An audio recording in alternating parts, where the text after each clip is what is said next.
அமானுஷ்யம், சமயம் மற்றும் மந்திர தந்திரங்களில் ஆர்வம் உள்ளவராகவும் இருப்பார்கள். எந்த தொழில் செய்தாலும் அதில் நேர்மையும் கண்ணியத்தையும் கடைபிடிப்பார்கள். வானியல், வங்கி, மருத்துவம், ரசாயனம், மருந்து, மின்சாரம், ரியல் எஸ்டேட், கட்டிடக்கலை போன்ற துறைகளில் ஈடுபடக்கூடியவர்கள்.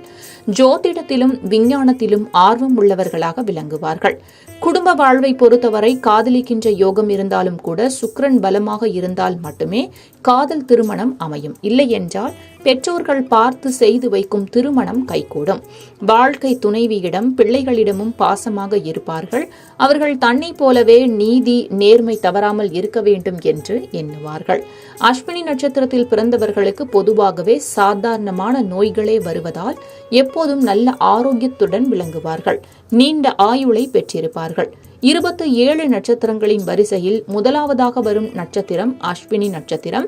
இந்த நட்சத்திரத்தின் அதிபதி கேது பகவான் ஆவார். நட்சத்திரத்தின் தேவதைகள் குதிரை முகம் கொண்ட அஸ்வினி தேவர்கள். தேவ மருத்துவர்களாக கருதப்படும் அஸ்வினி தேவர்கள் எப்படிப்பட்ட உடல் ஆரோக்கிய குறைபாடு உள்ள மனிதர்களையும் குணப்படுத்தி அவர்களின் குறைகளை நீக்குவதில் வல்லவர்களாக இருப்பார்கள். அவர்களை வழிபடுவதால் பல நன்மைகள் உண்டாகும். அஸ்வினி நட்சத்திரக்காரர்கள் செல்ல வேண்டிய கோயில் திருவாரூர் மாவட்டம் திருத்துறைப்பூண்டியில் அமைந்துள்ள அருள்மிகு பிறவி மருந்தீஸ்வரர் கோயில். இறைவி பிரகன்நாயகி. இந்த நட்சத்திரக்காரர்கள் தங்களது தோஷங்கள் நீங்க இத்தல இறைவனை வழிபாடு செய்கின்றனர். திருமண தடை, குழந்தை பாக்கியம், கல்வியில் சிறந்து விளங்க இத்தல இறைவனை பிரார்த்தித்து நேர்த்திக்கடனும் செலுத்தலாம்.